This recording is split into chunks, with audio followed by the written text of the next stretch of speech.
Bonjour, amis agriculteurs et agricultrices. Mon nom est Léo Noyon. Nous sommes aujourd'hui le 7 avril 2013. Alors, ce que j'aimerais vous entretenir aujourd'hui, c'est de la problématique de mise en marché des produits agricoles, avec les lois de base, comme la loi des syndicats professionnels et le pouvoir d'office des fédérations agricoles. Alors, pourquoi un dossier ici aujourd'hui? Ce dossier-là, c'est pour des plaintes aux criminels, parce que c'est pas rose en agriculture. Alors, ça nous cause beaucoup de préjudice. Alors, j'aimerais vous parler de ce dossier-là qui est fait en deux parties et qui sera déposé sur le web et que vous pourrez consulter. Alors, la première partie s'intitule « Mémoire, corruption agricole et espoir ». Alors, il y aura des pièces au dossier qui seront identifiées par la lettre P, avec un trait d'union. Et puis, il y en a 16 pièces comme ça. Les pages par page, onglet par onglet, les articles par ART. Et tout ça est en lettres grasses. Alors, voici,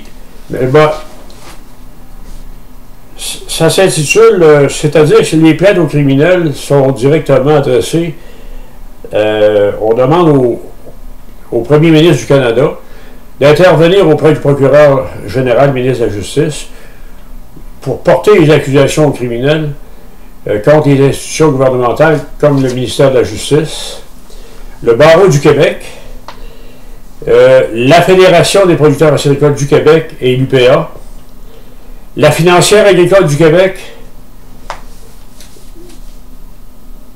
et l'inspecteur général des institutions financières du Québec. Pourquoi des plaintes aux criminels? Parce que nos fédérations sont toutes nées en vertu de la loi des syndicats professionnels, avec la mission de défendre leurs membres. La seule raison d'être, c'est la défense des membres. L'article 6 de la loi décrète que les syndicats professionnels ont exclusivement pour objet la défense des producteurs. C'est la seule raison d'être. Mais lorsque une fédération agricole prend acte de l'administration d'un plan conjoint qui vient d'être homologué suite à un référendum des producteurs, elle reçoit le pouvoir de poursuivre ses membres par le pouvoir d'office. Alors ça, c'est des lois de la mise en marché qui ont été modifiées en 1990 et qui s'appliquent aujourd'hui. Alors le pouvoir d'office vient en contradiction avec la loi des syndicats professionnels, puisque le pouvoir d'office permet de poursuivre et la loi des syndicats professionnels dit ta seule raison d'être, c'est la défense de tes membres. Donc, le mot poursuite n'existe pas. Alors, c'est ce que nos avocats nous ont jamais parlé. Ils n'ont jamais parlé que ces deux lois-là, en étant l'une contre l'autre en contradiction, elles s'annulent. Et quand elles s'annulent, elles ne sont pas opérantes. Ce qui veut dire que depuis 1990, depuis le 12 septembre 1990, les plans conjoints n'existent pas légalement, ni que les fédérations agricoles ont le pouvoir de s'identifier en vertu de la loi des syndicats professionnels, puisqu'ils ont agi à l'encontre de cette loi-là. Un peu plus tard, vous voyez, dans le gouvernement, là, on était en 1990, c'est un gouvernement libéral, puis le ministre de l'Agriculture qui a déposé le projet de loi 15, qui l'a fait adopter, s'appelait Michel Pagé. Par la suite, en 1995, le gouvernement Parizeau ajoute de l'arbitraire aux lois. C'est le ténor de la souveraineté, lui, puis ça nous donne un avant-goût de ce que ce serait la souveraineté du Québec, avec c'est que le plus grand, celui qui en parle le plus, celui qui est le modèle, bien, il a fait adopter deux lois arbitraires. C'est-à-dire le projet de loi 85 qui oblige un producteur agricole à être dans l'UBA s'il veut emprunter de l'argent aux institutions financières et encore s'il veut obtenir le remboursement partiel de ses taxes scolaires et municipales. Le remboursement partiel des taxes scolaires et municipales, ça, c'est pas simplement un cadeau de l'État, c'est une mesure de justice sociale et que j'aimerais expliquer à ceux qui ne sont pas en agriculture et qui croient que les agriculteurs sont favorisés. Je m'explique. C'est pour détaxer notre outil de travail qui est la ferme. Si vous êtes mécanicien, électricien, plombier, menuisier, si vous avez un restaurant, si vous avez n'importe quoi, vous avez des outils, c'est pas taxable. Vos outils de travail ne sont pas taxables. Alors, l'outil de la ferme, il est taxé. Mais dans notre cas, on nous oblige à être dans l'UPA pour ça, pour retirer cette partie-là. Puis on nous oblige à être dans l'UPA pour emprunter aux institutions financières. Alors, c'est inconstitutionnel et ça a été dénoncé par Maître Jocelyne Olivier, bâtonnière du Québec à l'époque, le 21 septembre 1996, et vous retrouverez ça à la pièce P2. Alors, le présent dossier, Mémoire, corruption agricole et espoir, vous allez le voir, vous allez pouvoir le lire, là, ce que j'ai dans les mains, et vous pourrez, les pièces qu'il y a dedans, vous pourrez les voir à côté. Alors, ce dossier-là, à l'heure actuelle, cette semaine, à l'heure actuelle, il s'en va par huissier au premier ministre du Canada, et il s'en va par huissier au procureur général et ministre de la Justice du Canada, M. Robert Douglas Nicholson. On envoya aussi à Amnesty International et un autre à M. Maxime Bernier, député conservateur et ministre à Ottawa, dans le comté de Beauce. Pourquoi M. Bernier? Parce que M. Bernier n'est pas avocat et il n'est pas membre du barreau. Et dans nos dossiers, le barreau est interpellé, même il y a des plaintes aux criminels contre le barreau. Le barreau, c'est nos avocats. Ceux qui nous poursuivent, ceux qui nous représentent, sont tous interpellés là-dedans. Alors, M. Bernier sera chargé de nous donner les nouvelles, voir les développements dans nos dossiers. Alors là, les plaintes aux criminels s'adressent, par exemple, au ministère de la Justice. On demande une plainte aux criminels contre le procureur général de la Régie des marchés, le Barreau du Québec, l'Union des producteurs agricoles, la Fédération des producteurs agricoles, la financière agricole, les fédérations affiliées à l'UPA, l'inspecteur général des institutions financières. Et on demande on exige l'arrêt des poursuites contre des producteurs agricoles par leurs fédérations agricoles respectives. On demande la condamnation des mandants coupables et le dédommagement des victimes. Alors, lorsque deux lois entrent en contradiction, il faut en faire disparaître une. Mais aussi longtemps qu'elles ne sont pas disparues, elles sont nulles.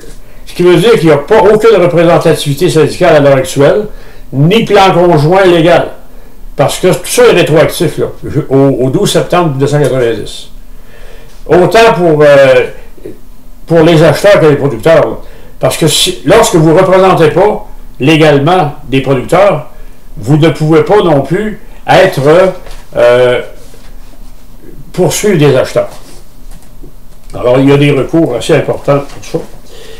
Ensuite, après, je vais parler de 1995, et plus tard arrive l'arrêt Bourgoin, que les producteurs gagnent en Cour suprême du Canada sur les dommages liquidés. Les dommages liquidés, c'est une invention de la Fédération des producteurs agricoles du Québec pour pénaliser le producteur. Parce qu'ils trouvaient qu'on n'était pas assez pénalisé dans les lois de la Régie des marchés. Alors, ils ont inventé, ils ont cassé l'arrêt Bourgoin à l'Assemblée nationale par la loi 21, qui a été adoptée le 23 novembre 2011, et qui fait de la Régie des marchés agricoles et alimentaires du Québec un tribunal sans appel, c'est-à-dire la loi martiale. Cette régie-là peut légalement, si on s'entend sur le mot légal, là, moi je ne suis pas d'accord que c'est légal, elle peut passer par-dessus la Charte des droits et libertés du Québec, la Charte québécoise des droits et libertés du Québec, et c'est sans appel, ces décisions. C'est du soviétique, là, pur et dur. Aussi, en 2011, il y a des producteurs qui ont demandé à leur avocat, Maître Michel Pouliot, de plaider l'article 6 devant les tribunaux. Il l'a fait, et il y a un jugement qui est sorti le 15 novembre 2011 de l'honorable juge Carole Julien. Et ce jugement-là, il est inscrit à la pièce, vous allez le voir, à la pièce P3 au jugement. Et je vais vous dire un petit peu de quoi il en ressort. Un instant. Pardon. Alors, à la page 3,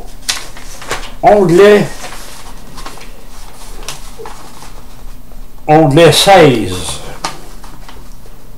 elle dit « Droit et analyse », la lettre A, absence de fondement en droit, onglet 16. Le recours initial des demandeurs visait à faire déclarer par la Cour supérieure que la Fédération, en tant que syndicat, ne peut poursuivre ses membres et doit au contraire assumer leur défense.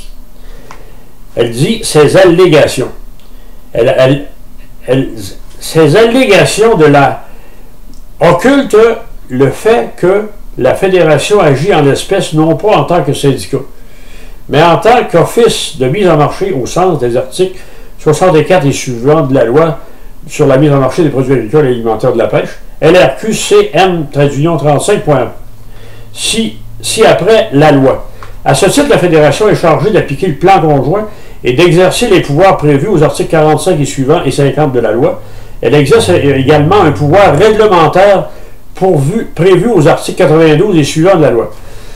Alors, elle dit dans un jugement qui n'a pas été porté en appel, que elle dit qu'on allègue, les producteurs allèguent que leur fédération doit les défendre.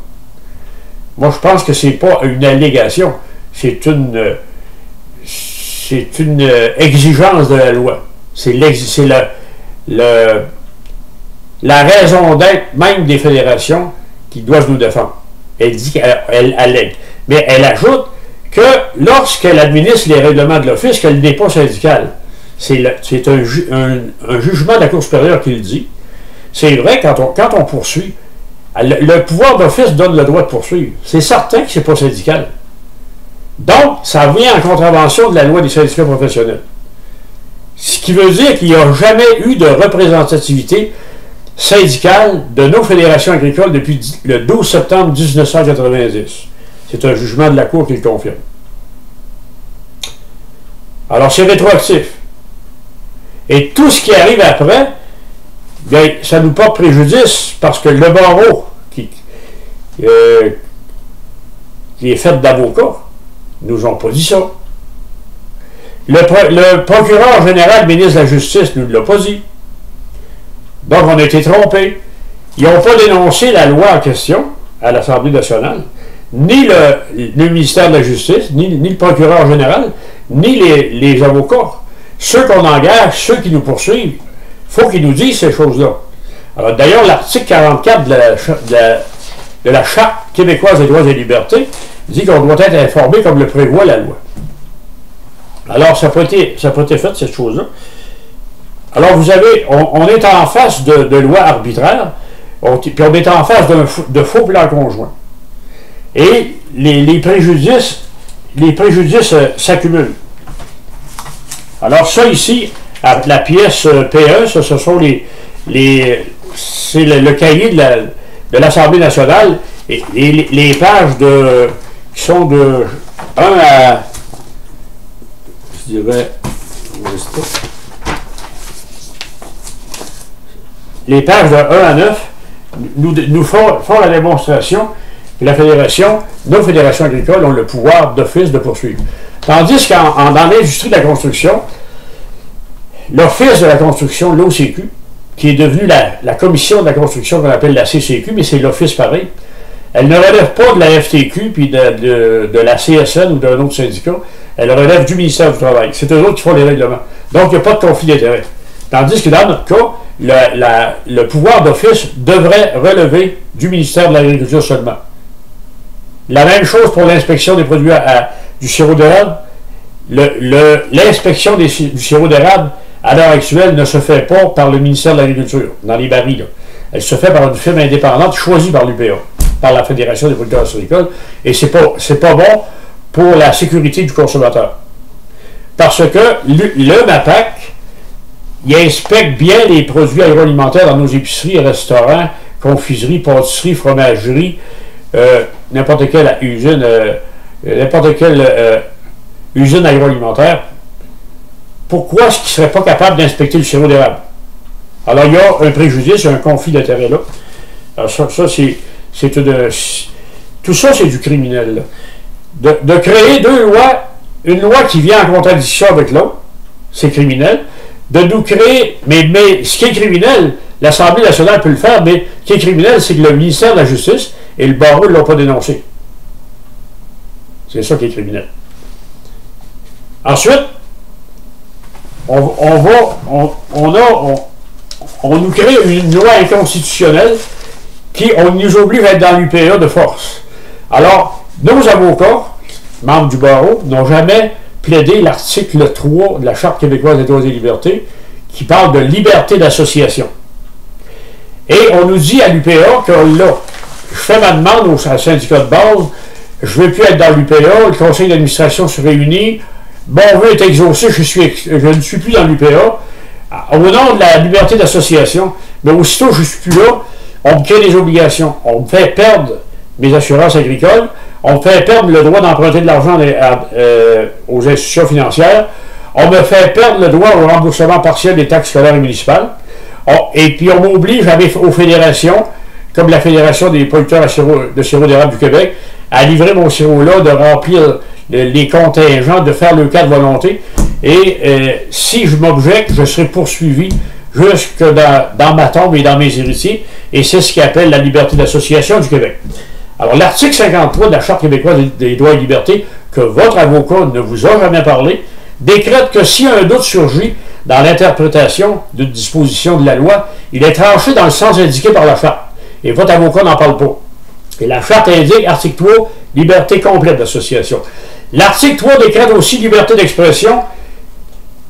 Lorsqu'on punit la liberté d'expression, vous manifestez dans les rues, vous vous objectez, vous êtes pénalisé. Aussitôt qu'on sait que vous n'êtes pas satisfait, que vous avez manifesté votre volonté, vous avez exprimé votre volonté que vous n'étiez pas satisfait de ce qui se passe en agriculture, dans votre fédération, vous allez avoir des lettres, vous allez avoir des coupures de quotas, vous allez avoir des amendes, on va mettre en doute votre parole et vous allez perdre. Alors, on pénalise, on punit la liberté d'expression au Québec. Et vos avocats n'en parlent pas.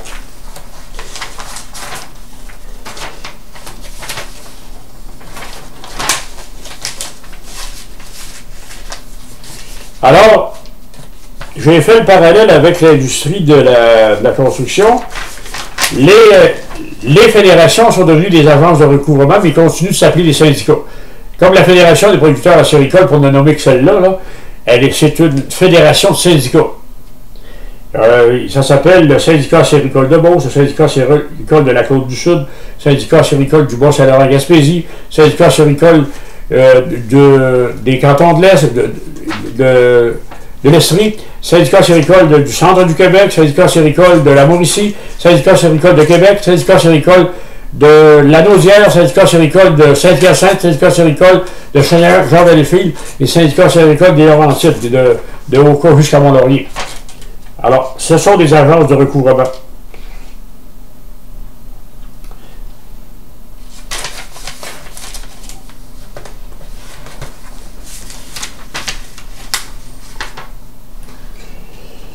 Je vais vous signaler, dans le document ici, à la pièce P4, je vous signale qu'il y a un préjudice. Lorsque j'ai fait mon recours collectif, vous pouviez obtenir d'arrache-pied un formulaire de réclamation à partir du 1er février 2007 jusqu'au 31 mai pour réclamer. Et dans le formulaire à la page 5, c'est écrit ceci. C'est écrit déclaration solennelle. Votre déclaration, quand vous l'avez signé, c'est écrit ça. Article 4, et je cite, l'article 4 de la page 5. Je comprends et j'accepte qu'une décision finale et sans appel relativement à la présente demande sera prise par le cabinet d'avocats Miller Thomson Pouliot, SENCRL, et que toute contestation judiciaire constituera une fin de non-recevoir au versement de quelques sommes d'argent demandées en vertu de la présente demande. Imaginez, si vous n'êtes pas satisfait du dossier ou de votre acceptation, de non-acceptation, c'est plus à toi cet argent-là, on a décidé. Alors c'est de l'arbitraire, c'est de l'abus de pouvoir. C'est criminel. Voici. Alors il y a beaucoup de préjudices comme ça. Alors les procureurs en général, gardiens de la loi, porteurs du sceau de la justice, eux autres, c'est eux autres qui doivent faire respecter la loi. Il n'y en a pas un qui nous a dit qu'il y avait deux lois qui entraient en contradiction. C'est criminel. Et les procureurs de la couronne, qui sont les homonymes du procureur général, gardien de la loi, porteur du sceau de la justice, ils l'ont pas dit non plus. C'est criminel. Alors, ils ont fait marcher avec ça devant la régie, devant les tribunaux. Vous avez été pénalisé, pénalisé, pénalisé. C'est criminel. La financière agricole qui retient les comptes de stabilisation, c'est criminel. Alors, les procureurs généraux, depuis l'année 90, ça a été Gilles Rémillard, Roger Lefebvre, Paul Bégin, Serge Ménard, Linda Goupil, Paul Bégin encore, Normand Jutras, Marc Bellemare. Marc Bellemare, qui est le Robin des Bois de la justice, il a laissé l'UPA poursuivre ses membres. Jacques P. Dupuis, Yvon Marcoux, encore Jacques P. Dupuis, Kathleen Veil, Jean-Marc Fournier et Bertrand Saint-Arnaud, qui est l'actuel ministre de la Justice. Alors, ce sont des gens, si vous avez un dossier criminel, vous avez été pris avec de la drogue, vous avez fait de la pornographie juvénile, ou vous avez été pris avec de l'alcool au volant, vous avez tué quelqu'un en automobile, vous avez été pénalisé, récidivé, vous êtes un criminel. Vous n'avez plus le droit de devenir un avocat, un notaire, vous n'avez plus le droit de vous présenter en politique. Là. Alors ces gens-là sont hors la loi qui sont en politique. C'est eux autres qui mettent le monde en prison, qui sont hors la loi.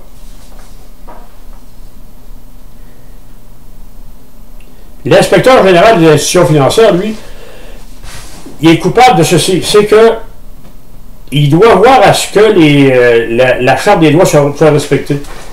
L'article 9 de la Charte québécoise des droits et libertés décrète que toute personne a droit au secret professionnel. Alors, les banques, les caisses populaires vont porter vos dossiers à la Fédération des producteurs acéricoles et d'autres, là, parce qu'il y a des ordonnances de la régie, parce que il y a un mandat de la Fédération. Qu'elle a le pouvoir d'enquête de la régie, puis elle donne ça à la Fédération. Pas vrai, ça. Le pouvoir, pour sortir des documents personnels, ça prend un mandat de la Cour supérieure. La même chose pour rentrer chez vous. Alors, c'est une contravention criminelle à l'article 9. C'est de la fausse représentation et vos avocats n'en parlent pas. La même chose lorsque l'agronome veut voir votre érablière compter vos entailles. J'ai un mandat du président de la Fédération en vertu d'une ordonnance, en vertu des articles 43, 163 de la loi de la mise en marché. Oublie ça. Pas criminel de faire du sirop. Tu peux faire tes enquêtes, mais c'est pas criminel. Il n'y a pas le droit de rentrer chez vous. L'article 8 décrète que nul ne peut pénétrer chez autrui sans son consentement express ou tacite. L'article 7 décrète que la propriété est inviolable. Alors, si vous ne les laissez pas rentrer, ils vont vous poursuivre. Alors, ils violent. Pourquoi qu'ils le font? Parce que la justice est corrompue. Par contre, si vous ouvrez la porte, si vous les laissez entrer, vous venez de leur donner le mandat.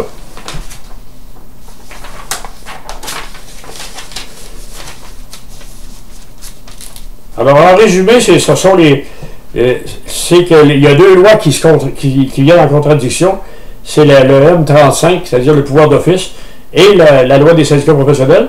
C'est inconstitutionnel, c'est contradictoire. Ça fait en sorte qu'il n'y a ni plan conjoint, ni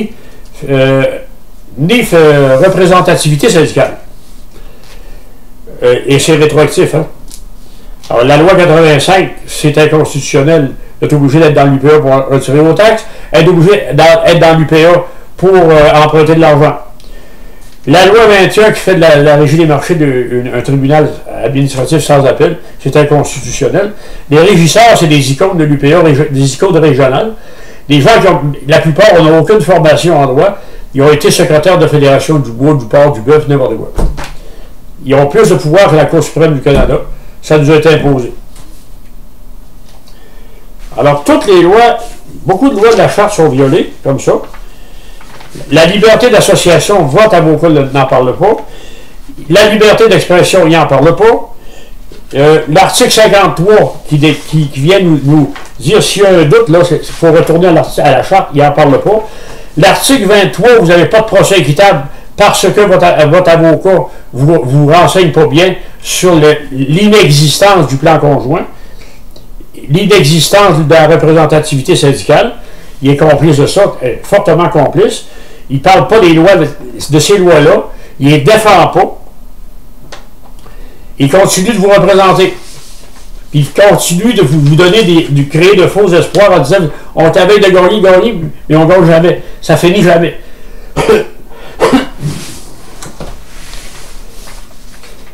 Alors, l'article 91 dit que le ministre de la Justice est chargé de l'application de la Charte. Fait qu'il y a de l'ouvrage à faire.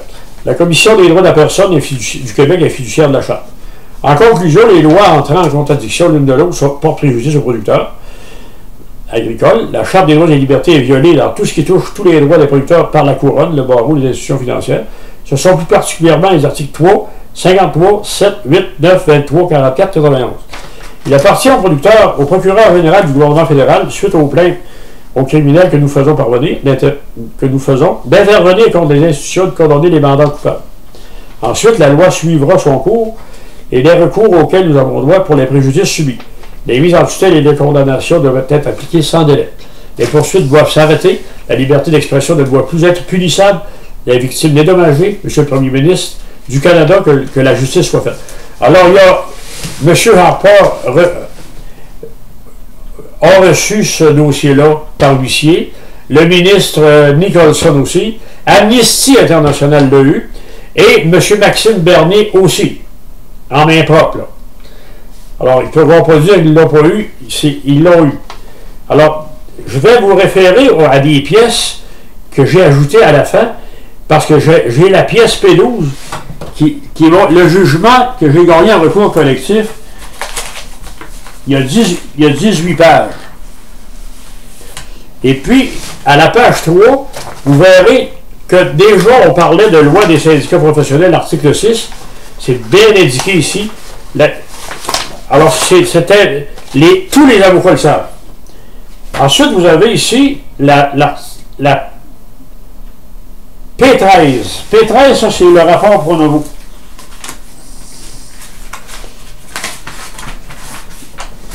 Le rapport Pronovo, ici, que j'appelle la page 0, parce que c'est l'introduction du rapport. On nous dit que ça a été fait, ça a été constitué le 20 juin 2006. Ça a été déposé à Québec le 31 janvier 2008. Ça a été, il y a eu 770 représentations appuyées de 720 rapports. Et la page 237, c'est le cœur du rapport. C'est le seul endroit dans le rapport qui parle de démonopolisation. Alors, le ministre de l'Agriculture de l'actuel gouvernement ou de l'ancien gouvernement, il parle du rapport Pronovo, mais jamais de la page 237. Le reste, c'est le cœur du rapport, il n'en parle pas. Alors, vous avez aussi la pièce, ici,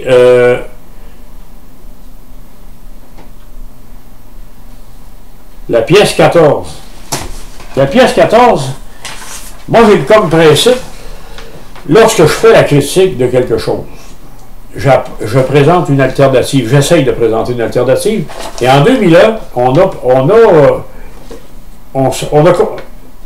fondé ce qu'on appelle le Rassemblement séricole du Québec, qui regroupait 85 membres.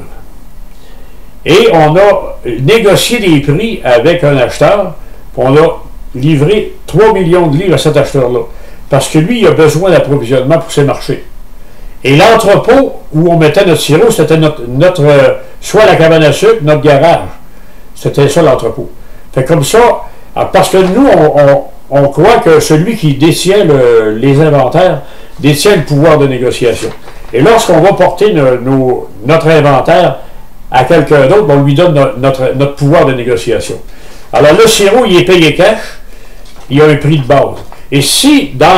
Et on a accès au Bill C-34, qui est l'ancien Bill C-2, et qui a été créé exprès pour le producteur, à condition d'être parrainé par une association légitime, on est au registraire des entreprises, on a nos lettres patentes, on a des fonds, ça a été fait le 8 mars 2001.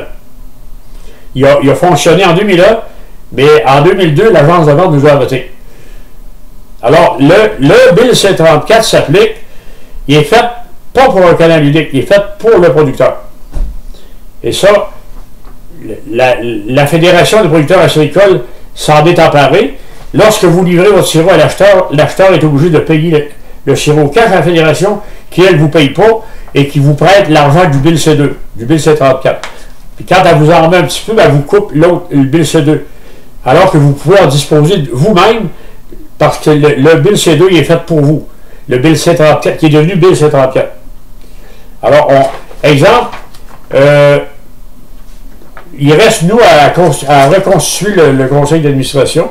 On est prêt pour votre sirop ce printemps, à une condition. Il ne faut pas que...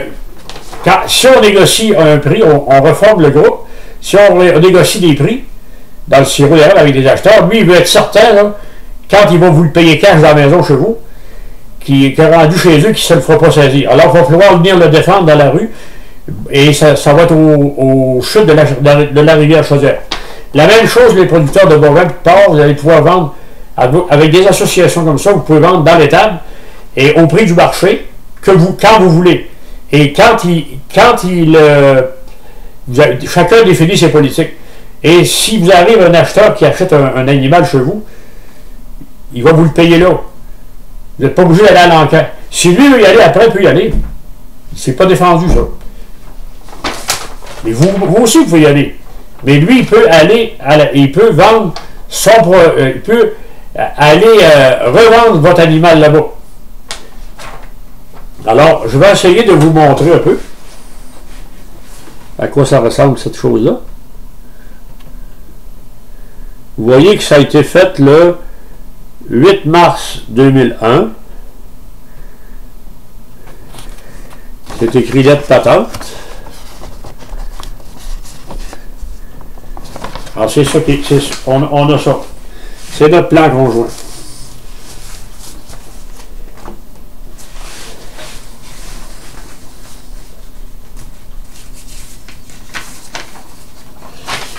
Ah oui, il y a une pièce aussi que je voulais vous montrer. C'est la pièce P15. Il est très important de le signaler. C'est cette pièce-là, la 15, c'est que c'est Pierre Moreau, qui est député libéral, qui s'est présenté à la chefferie du Parti libéral du Québec en remplacement de M. Charest. Ça a été M. Couillard qui a été élu. Et puis c'est le seul homme politique, la seule personnalité politique qui s'est prononcé contre le monopole de l'UPA. Alors, celui-là, on le garde, on s'en occupe de celui-là, et on va en parler en cours de route assez souvent. Alors, ça, c'est la pièce P15. Et la pièce P16, ça vous indique que le dossier que j'ai dans les mains, là, qui est envoyé à M. Harper, est envoyé à M. Nicholson, Amnesty International l'a reçu aussi, par huissier. On a besoin d'Amnesty International. Alors, j'arrive à mon dossier. Moi, j'ai été saisi par de la fraude. J'avais une dette qui était à peu près de 165 000 parce qu'on ne payait pas mes 99 barils. Et puis, j'ai offert, en cours de route, là, 25 000 $ pour les intérêts à jour, plus 9 800 $ sur le capital. J'ai offert ma créance, 20 000 $. Alors, si on additionne 20 000 plus 18, ça fait 38. 20 000 ma créance. 9 800 le capital en argent. Ça fait, en tout cas, j'arrive à 30 000. Et plus 25 200 $ en intérêt, chèque certifié chez un notaire en fiducie. Ça a été refusé. Puis j'ai offert en plus mes comptes de stabilisation de revenus présents et à venir. Alors on est rendu là, je l'ai additionné, j'étais rendu 20, 29, 30, plus 25, 50, 55, mettez un autre 20 000, on est rendu à 75 000 sur une dette de 165 000 qui a été refusée. Cette offre est refusée par la Fédération des caisses. Alors, on ne peut pas refuser ça, c'est défendu. La même chose, la Fédération m'avait poursuivi, puis ils ont inventé une histoire dans le fait que je ne m'étais pas assuré que mon acheteur leur avait remis des brevets. Il l'avait fait, il avait fait une entente en cours. J'ai gagné en cour supérieure, puis la Cour d'appel a réinventé une histoire, puis quand j'ai payé la Fédération, ils ont tout refusé mon argent, puis ils sont venus me saisir pour 8 000 $. Parce que le jugement s'est arrêté à 8 000. C'est illégal de saisir en bas de 10 000 des biens immobiliers. Je l'ai signalé au huissier, il n'a pas fait de cas, il a dit que c'était pas vrai, et puis il a saisi. Je l'ai poursuivi, plus tard, après j'ai été sorti de chez nous. Le juge André J. Brochet l'a acquitté en disant que, oui, mais la loi, c'est OK, c'est l'article 553.2, c'est à la pièce P5, vous allez voir ça. Dans le Code de procédure civile, on ne peut pas saisir un bien immobilier pour une somme inférieure à 10 000 $. Alors, vous allez la voir au dossier. Et le juge a dit, non, c'est correct. Même si il était obligé de faire ça, c'était à la demande d'une des parties au dossier, c'est-à-dire la Fédération des producteurs acéricoles du Québec. Alors, quand la Fédération des producteurs acéricoles du Québec demande à un huissier d'aller commettre un crime, il a le droit d'y aller parce que la justice est de son bord. Ici, vous avez la pièce P6 qui fait la démonstration après que je me suis fait dessaisir mes biens, moi, parce que la Fédération m'avait saisi illégalement. Ça coûte de l'argent de faire dessaisir. Ça m'a coûté jusqu'à 3 000 $. Il me devait 99 barils puis il me poursuivait. C'est beaucoup d'argent, là. Puis il refusait tout l'argent que j'offrais à la Fédération. Ils m'ont saisi pareil. C'est-à-dire que là, on n'est pas rendu là. Quand la Fédération m'a saisi, c'était en 2004, au mois de novembre, je me suis fait dessaisir par la suite, et là, la Caisse a embarqué. Mais la Caisse ne peut pas embarquer dans le décor, se faire rembourser ce qui est dû, sans vous proposer le programme Médiation agricole, endettement agricole, Agriculture Canada, d'Agriculture et Agroalimentaire Canada. C'est la loi. Alors moi, j'ai fait, ils me disent à la lettre que je dois faire appel à la médiation. Ça, c'était en décembre 2004. Je fais appel à la médiation agricole. Les agronomes viennent voir mon entreprise. Tout est beau, tout est bien, tout va bien. Je suis accepté par le programme. Mais le 9 mars, Agriculture et Agroalimentaire Canada m'envoie cette lettre-là ici à l'effet qu'il n'y a pas eu d'entente avec la Caisse populaire.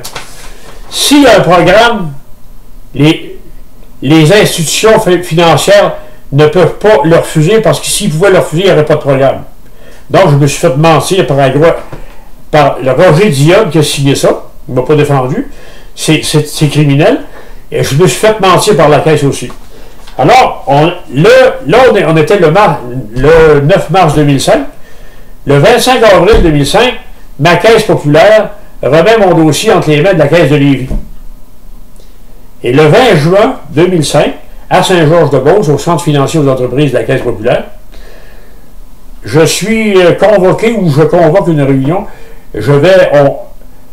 Et puis, je me retrouve en présence de mon gérant de caisse, M. Bernard Primard, et de dénommé Jacques Descoteaux de la Fédération des caisses populaires de Lévis. Et j'ai un témoin avec moi qui s'appelle M. Clément Nadeau. J'offre mes comptes de stabilisation, présent et à venir.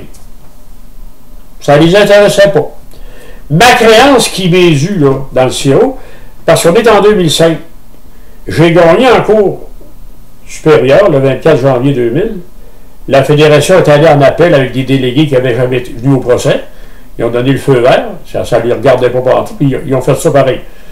Pour donner des coups en bas de la ceinture, ils sont bien entraînés pour ça. Alors, au mois de mars 2001, la Cour d'appel a renversé le jugement du recours collectif. Ça a été refusé à la Cour suprême. Mais le RCPEC devenu illégal, la Fédération veut reprendre les actifs. Et elle annonce à qui veut l'entendre qu'elle va payer les producteurs qui ont été floués dans les années 90-91. Alors, moi, je suis compris dans ça, là. Alors, c'est pour ça que j'offre, le 20 juin 2005, ma créance à la caisse. J'offre mes comptes de stabilisation présents et à venir. Si j'oublie les comptes de stabilisation, je ne sais pas comment. Mais la financière nous a tout le temps refusé, de toute façon.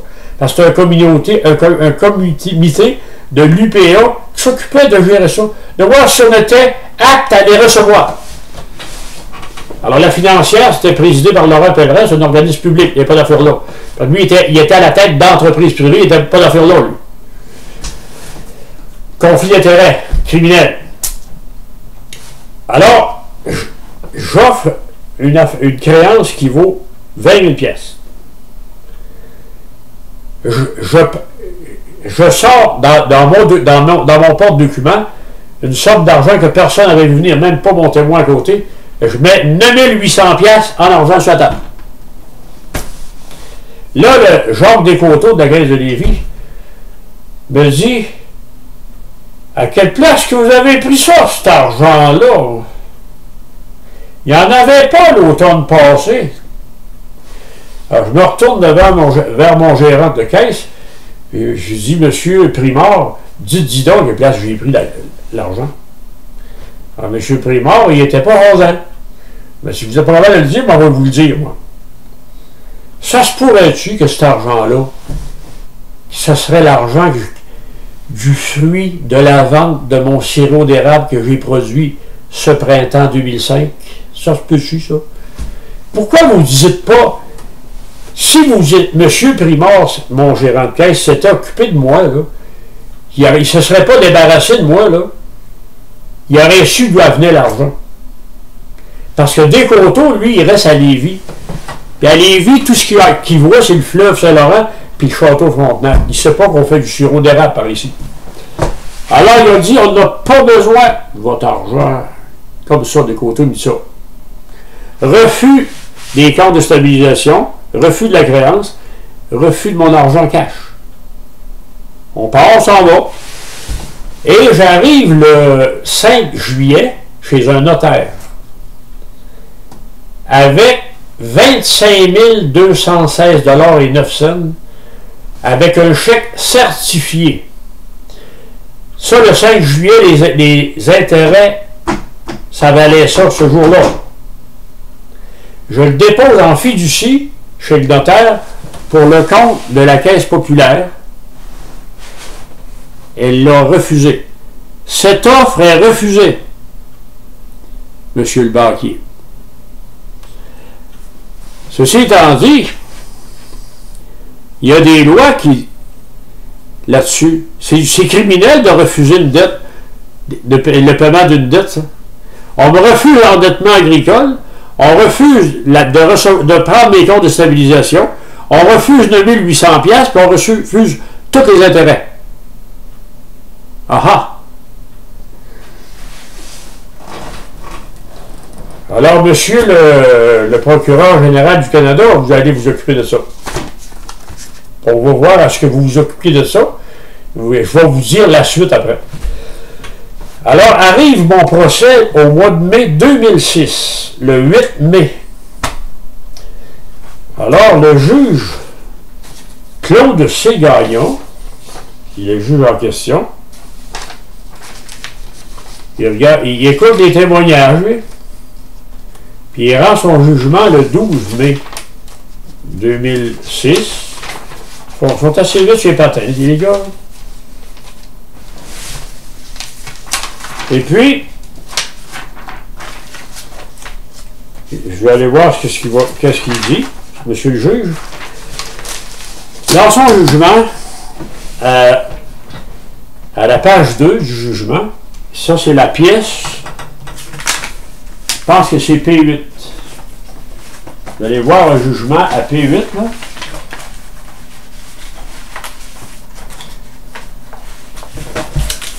C'est ça, P8.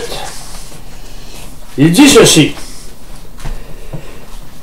Il reproche à la Caisse d'avoir toujours refusé les offres de paiement partiel de Léo Loin.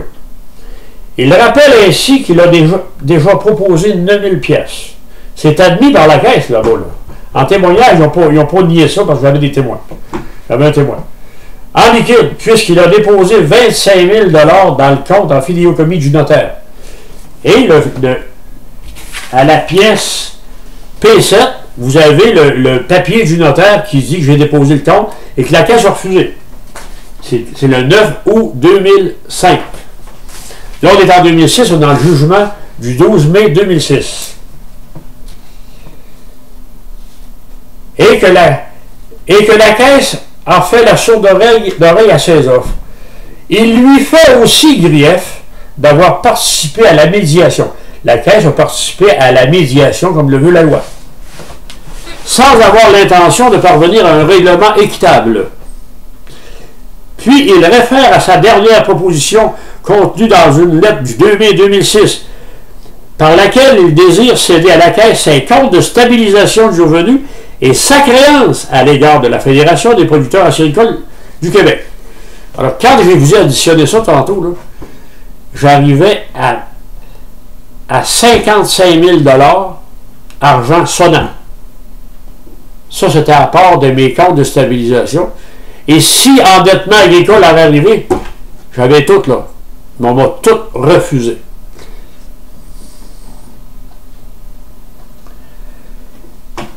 On a refusé sa créance à l'égard de la Fédération des producteurs acéricoles pour laquelle la Caisse n'a pas donné lui répondre avant la seconde journée d'audience. Mais c'est pas fini là. Il ajoute à la page 3, onglet 15. Écoutez bien ça. Bien que le tribunal soit sympathique, merci pour votre sympathie, à sa ténacité et à son attachement pour ses terres, est sensible aux difficultés auxquelles il est confronté. Il ne peut voir dans les moyens de défense invoqués par les hauts-doyons aucune cause valable. Pas pire par tout. Aucune cause valable d'opposition au délaissement forcé que réclame la Caisse et qui puisse y faire obstacle. Alors ça, c'est le jugement du 12 mai 2006, la pièce P8, page 2, onglet 13, et page 3, onglet 15. Arrive, alors je vais en appel, fais une demande en appel, et jamais, on me dit que jamais que la cour d'appel siège durant les vacances d'été. Et j'obtiens la date du 7 mai, du 7 du mois d'août, à Québec, au Palais de justice de Québec. J'arrive au Palais de justice de Québec, la cour d'appel, il y a toujours trois juges. Puis avant même que les juges se présentent, il y a des noms sur le pupitre, le président Louis Rochette, la juge Julie Ducil et le juge Benoît Morin. Alors, ce monsieur-là, je ne l'ai jamais vu, mais j'en ai entendu parler. Excusez-moi.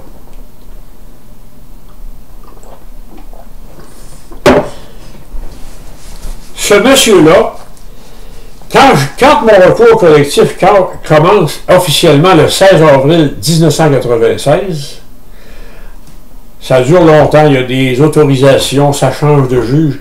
Et au printemps 1998, il y a un juge qui est nommé, qui est désigné, c'est le juge Morin. Lui, c'est lui qui va faire le procès.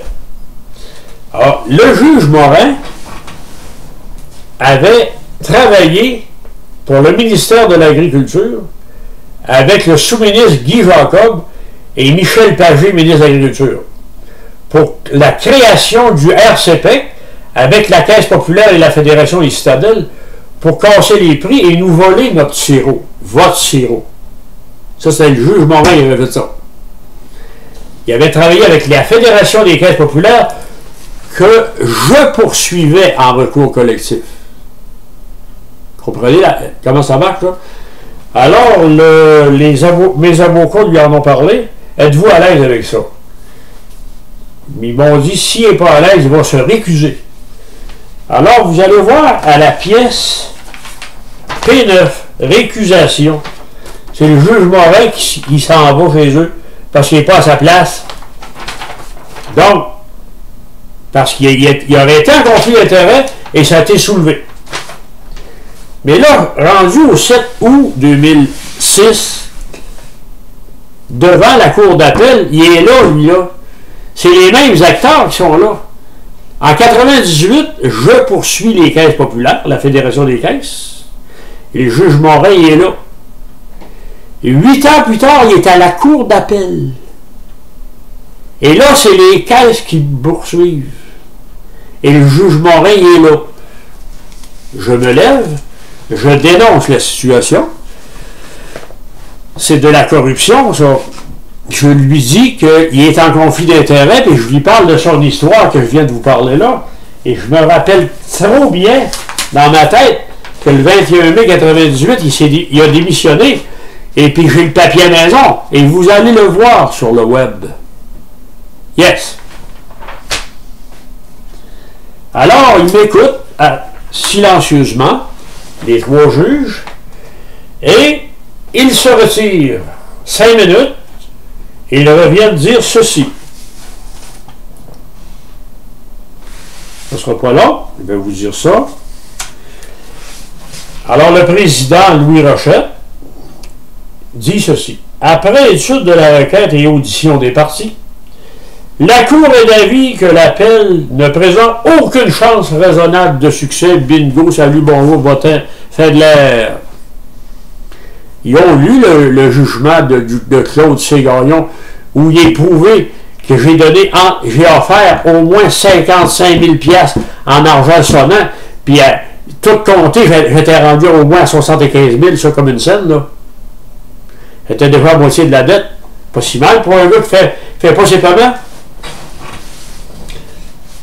Alors, je vous ai dit au début de la conversation qu'en 90, il me restait 3 ans de production normale, nos dettes étaient payées, une femme, 4 enfants, 2 chars. Et on avait une entreprise qui était évaluée par trois institutions financières. Ma caisse populaire l'avait évaluée à 500 000. La Banque nationale de Saint-Georges-de-Beauce et celle de Thetford, toutes les deux aussi à 500 000. Ça valait ça comme une scène. Et on avait 3 ans au plus à payer nos dettes. 4 enfants, 2 chars, maison, on voyageait, on se promenait. Pas grave, on n'est pas encore mort. Bon, alors on me met à la porte, on m'en va, et c'est le 20 septembre, je suis sorti de là, de chez nous, on me laisse comme une roche à terre dans le chemin, là. On viole toute la Charte des droits et libertés, encore une fois, là. La propriété là, est inviolable. On n'a pas le droit d'enlever l'emploi de quelqu'un, sa maison, ni ses biens. Tout est tricherie tout le long. Et j'entreprends une poursuite aux petites créances contre le huissier qui était venu pour la Fédération. Ça les a mis bien pour une somme de 8 000 $. C'est incroyable ce qu'ils ont fait là. Alors, c'est là que le juge André J. Brochet, de la Cour du Québec, à la pièce P11, vous allez voir qu'est-ce qu'il a dit. Il dit ceci, là. Dans le cas qui nous occupe, l'huissier Poulet n'avait pas à interpréter la loi. Ça, c'est la page 2, onglets 8 et 9, pièce P11. Dans le cas qui nous occupe, l'huissier Poulet n'avait pas interprété la loi. Ça, c'est Jean-Pierre Poulet, Saint-Georges-de-Beauce. Il avait reçu des instructions provenant de l'avocat d'une partie bénéficiaire d'un jugement contre M. Doyon, et de même qu'il ne peut refuser d'exécuter tel mandat, sauf circonstances spéciales. Mettons qu'ils ont dit, va saisir là, puis vous pouvez venir se rendre chez nous. Mais lui, il arrive avec le code de procédure dans les mains, puis il me dit, ici, il n'y a pas 6 000 $ de meubles. Ça, c'est l'article 552. Vous allez voir ça à la pièce P5, sur les meubles. Il n'a même pas vérifié s'il y en avait des meubles pour 6 000 $. Il n'avait peut-être, mais peut-être pas. C'est pour ça qu'il voulait vous les saisir. Donc, il connaissait le code de procédure. Mais l'article 553, moi, je lui dis, tu n'as pas le droit de toucher ça, mes meubles, pour une somme de 8 000 $. Mes biens. Tu ne peux pas toucher à ça. Il vient la face tout roux, puis ça, la loi est changée, c'est 8 000 $ à cette heure. Menteur. Alors, il a dit ça. Il a saisi les biens. Alors, vous allez voir ça à la pièce P11. Et vous allez voir à la pièce P10 ce que la Cour d'appel a dit. Alors, je termine mon dossier comme ça. Je vous remercie de votre patience. Par contre, je sais que ça peut vous servir. Alors, je dis, considérant les méfaits ci-haut cités, en conséquence, je demande au Premier ministre du Canada d'ordonner au Procureur général du Canada de coordonner aux criminels des institutions ci-haut citées, d'ordonner au Procureur général du Canada de procéder dans les plus brefs délais, en vertu du Code criminel canadien, aux mises en tutelle des institutions clandestines, d'ordonner à la Gendarmerie royale du Canada de procéder aux arrestations des mandants coupables, de coordonner la Fédération des caisses populaires du Québec, ne s'étant pas comporté en bon père de famille, à me remettre tous les biens que j'ai perdus, érablière maison, et à me verser 10 millions de dollars pour dommages financiers et moraux qui m'ont été causés en me refusant le programme d'endettement agricole et en refusant toutes les offres que je lui ai faites. D'ordonner à la Fédération des producteurs acéricoles du Québec de me verser la somme de 10 millions de dollars pour dommages financiers et moraux. Alors ça, c'est le dossier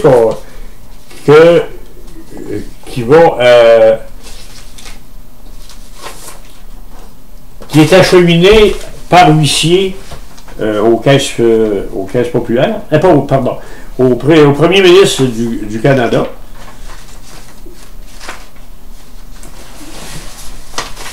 Et puis au procureur général, ministre de la Justice, M. Nicholson. Bon. Alors, ceci étant dit, vous pouvez faire la même chose. On a des consultations de prise. C'est au ministre de la Justice de déterminer qu'est-ce qui est criminel ou pas. Il n'y aura pas le choix parce que l'affaire est publique. Il faut falloir que ça sorte à des places. Et puis, je vous invite. On organise, je n'ai pas de date de prévue encore, mais on veut manifester au chute de la Chaudière dans un avenir assez rapproché. Que vous soyez producteur de sirop d'érable floué ou producteur de bovin ou de porc, on a les mêmes lois. À l'Assemblée nationale, 2 lois qui viennent en contradiction. Tous les plans conjoints sont pareils. C'est l'UPA, c'est la même justice, c'est la même injustice financière, agricole, inspecteur général des institutions financières, barreau, où les avocats ne nous défendent pas, ils nous exploitent. Alors, vous voulez savoir si votre avocat vous défend? Je vais vous donner un exemple.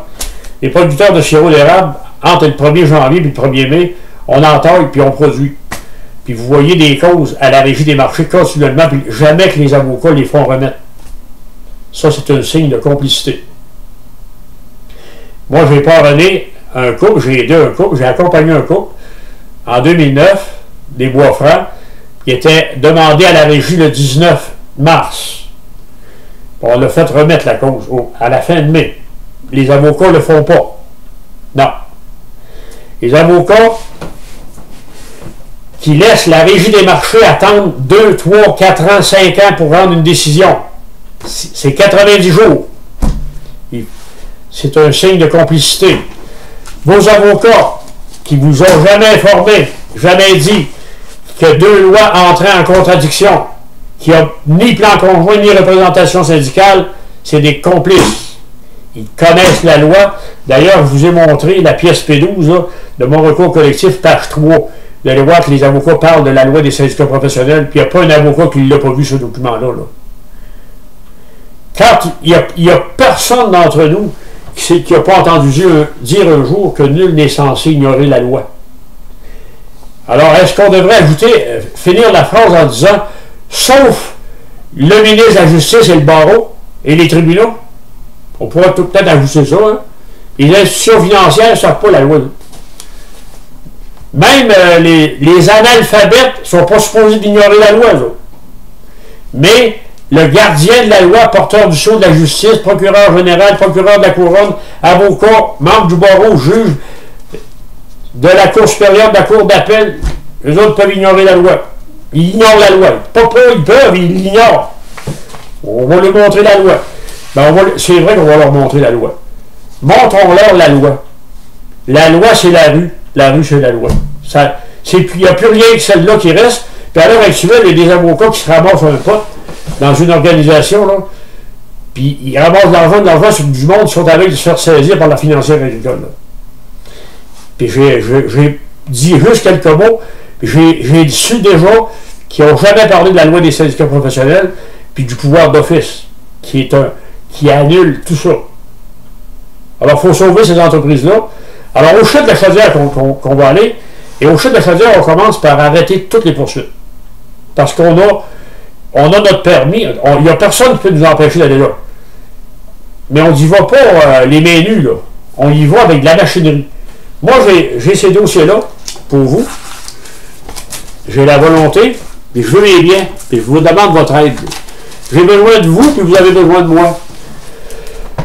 Les personnes présentes, alors on va finir avec la machinerie. J'en veux au moins 300 grosses machines, des pelles rotatives, des tailor jacks, des camions, des trailers de vannes, des gros tracteurs double roue, des trailers, des camions, des autos, des VTT, des trailers, des chevaux.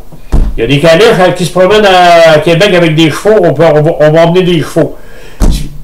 Alors, on va aller là, puis on va négocier. L'arrêt des poursuites, si ça n'arrête pas, si on n'a pas la certitude, on avance vers le pont, puis on l'a pas. Les 3 voies nord-sud, on ne touche pas à ça. Les 3 voies sud-nord, on occupe une voie. On laisse les 2 autres libres pour le passage des policiers, des ambulanciers, des pompiers et de la population. On va simplement alourdir le trafic, c'est tout.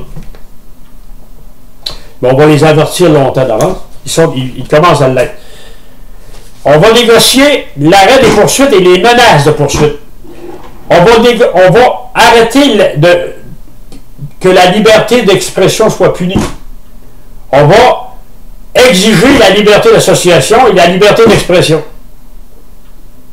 L'arrêt des poursuites. Et on va exiger le dédommagement des personnes présentes. Celles qui seront là, on exigera ça parce que vous savez que c'est vulnérable le pont, c'est stratégique le pont. Très, très, très, très. Il ne file pas pour nous voir là avec nos grosses machines. C'est la seule façon d'arriver à quelque chose, mes chers amis. Il n'y a pas d'autre façon d'arriver là. On s'en va là, puis on se prépare à ça. Vous n'avez plus le choix, vous êtes rendu au bout du bout, que vous soyez producteur de sirop d'érable, sympathisant ou pas, vous ne faites pas d'argent là. Vous n'en faites pas d'argent là. Votre 2 piastres qui vous reste la livre, là, essayez de le comparer aux 2 piastres à livre qu'on avait avec des commerçants en 1990, là. Mais nous autres, on ne retourne pas à ça, là, ce système-là. Je vous ai proposé une alternative, là. On les a.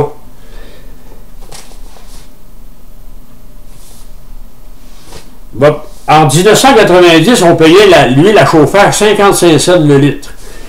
Puis l'essence à la pompe, 60 cents le litre. Qu'est-ce qui vaut votre 2 piastres qui vous reste dans vos poches, là? Puis en plus, vous attendez après un an de temps.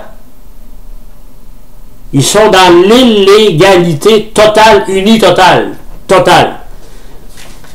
Alors, s'ils veulent s'en sortir, ils n'ont rien qu'à nous régler ça. S'ils veulent se débarrasser de nous autres, la seule façon, c'est de régler nos affaires là-bas. Plus de poursuites, plus de menaces de poursuites, plus de coupures de quotas, de n'importe quoi. Puis libre d'association, liberté d'association. Yes, c'est ça que ça va faire. Puis dédommagement, moi je veux ma terre, vous voulez vos biens, tout ce que vous avez dépensé en avocat, allez le chercher là. Mais seulement ceux qui sont sur place qui vont être là, on exigera que ce soit ceux-là. Il y aura une feuille de présence bien identifiée avec un numéro de producteur, tout. On va faire ça comme du bon. Alors, je vous souhaite une bonne semaine, une bonne journée, une bonne bataille, puis on va se rencontrer dans des assemblées de cuisine, puis on s'organise, on se parle, et je vous remercie de votre attention. Bonjour.